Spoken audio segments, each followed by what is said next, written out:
Hello guys, welcome back to my channel. So guys, continuation na lang ito sa video guys. So, ito yung video natin guys.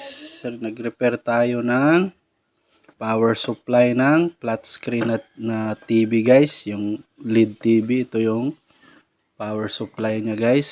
So panoorin nyo na lang yung previous video dito guys. Panoorin nyo na lang. Paano natin nalaman ang sira dito guys, dahil continuation na lang ito guys, dahil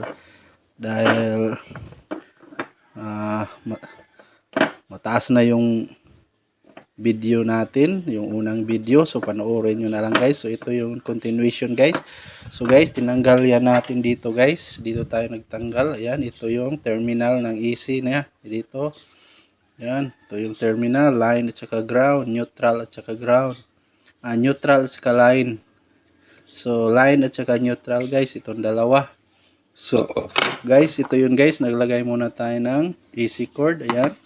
Dito yan guys. Dito. So, naglagay muna tayo ng AC cord dito guys. Dito yan guys. So, try tayong mag-plug in guys. Try tayong mag-plug in. Okay. So, try tayong mag-plug in. Ito, plug in muna natin. Tingnan natin yung ginawa natin. Tingnan natin yung ginawa natin guys. Yun, plug in na guys. Tapos, yan, umilaw na yung LED guys, oh. Tingnan itong LED guys. Ayan, ito. Itong LED, ayan, umilaw na siya guys. So, ibig sabihin, okay na ito guys. Mayroon na itong output dito guys. So, mayroon na itong output dahil umilaw na ang LED. So, tingnan nyo yung previous video natin dito guys. So, tingnan yung previous video, paano natin nalaman ang sira guys, okay? So guys, ibalik na natin ito guys. So, ibalik na natin ito. Plug out muna tayo, plug out. So, skip muna tayo guys. Habang nag-skip tayo, paki-like, subscribe, and share. Okay? So, maraming salamat guys. So guys, balik tayo guys. Ayan, ibabalik na natin guys. Balik na natin siya dito guys. Magsolda tayo guys. So, balik na natin siya dito guys. Dito tayo guys, balik na natin siya. Magsusolda tayo dito guys. Yan, balik na natin siya guys.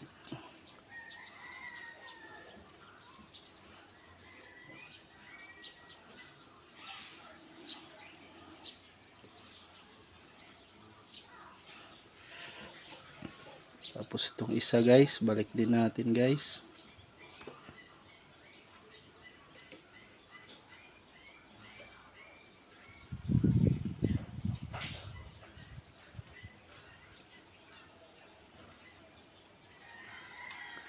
Yan guys, balik na natin guys. So guys, ito guys.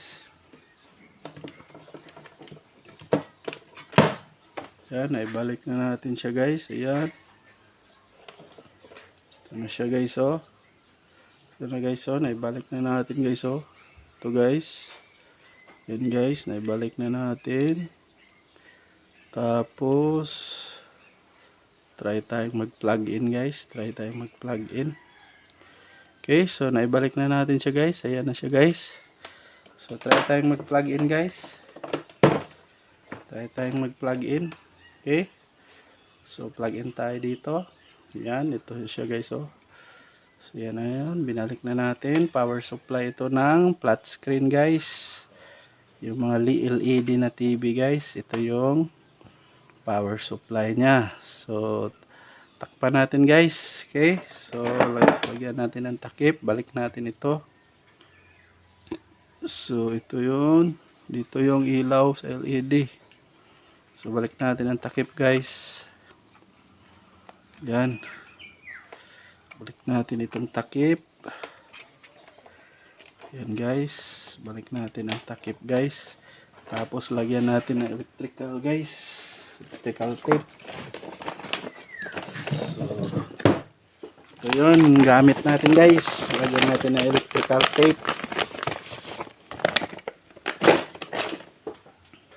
So guys, habang naglagay tayo ng electrical tape, paki-like, subscribe, and share para dadami na naman tayo guys. Salamat nga pala sa mga nag-subscribe. So guys, ito yung ano nyo nyo guys, oh. Ito yung emblem niya. Ito yung emblem. Yan guys, nakita ko yung emblem niya. Ito. So, ano pala siya guys? 12 volts. 12 volts, 3 amperes. 12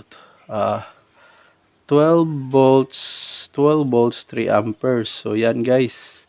So, ito yung BGL pala ito guys. BGL adapter. Tapos 12 volts, 3 amperes. So ito yung emblem niya guys. So balik natin itong emblem guys. Para makita naman ang susunod na mag-repair nito. So takpan lang natin. Ayan guys. So takpan natin guys.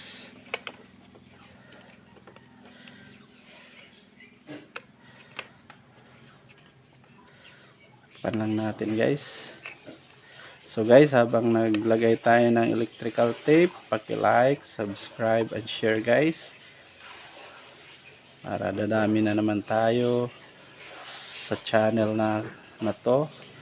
So guys, paki-like, subscribe and share. So maraming salamat guys.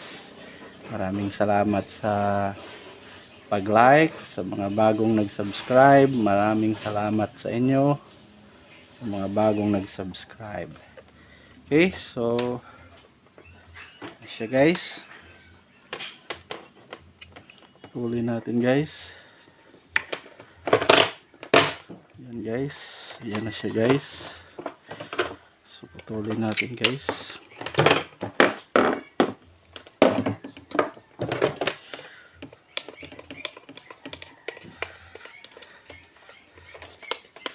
So guys, maraming salamat guys. So tingnan nyo yung previous video natin dito guys. So guys, plug in tayo guys. Plug in. Yan dito guys. Plug in tayo. Plug in. So plug in tayo guys. Okay. Plug in tayo. Plug in.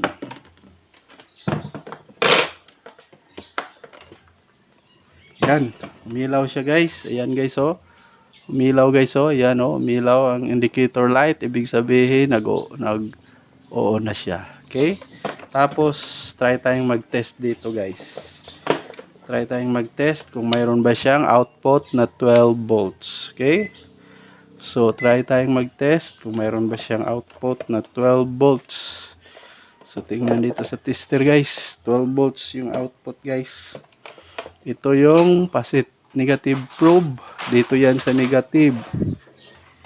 Ito yung positive probe. Ito yung sa loob. Itusok natin guys.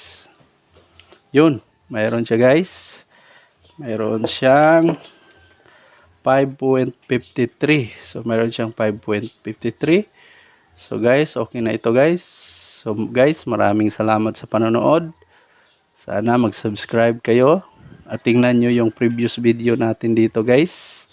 So tingnan nyo yung previous video natin dito. So sa adapter na ito, sa power adapter na ito ng flat screen, tingnan nyo yung previous video. So guys, 12.53 stable, hindi siya bumababa, hindi siya tumataas. Ibig sabihin okay siya dahil stable siya. Okay, so maraming salamat sa panonood. Like, subscribe, and share. See you guys sa next video. Okay? So maraming salamat sa panonood.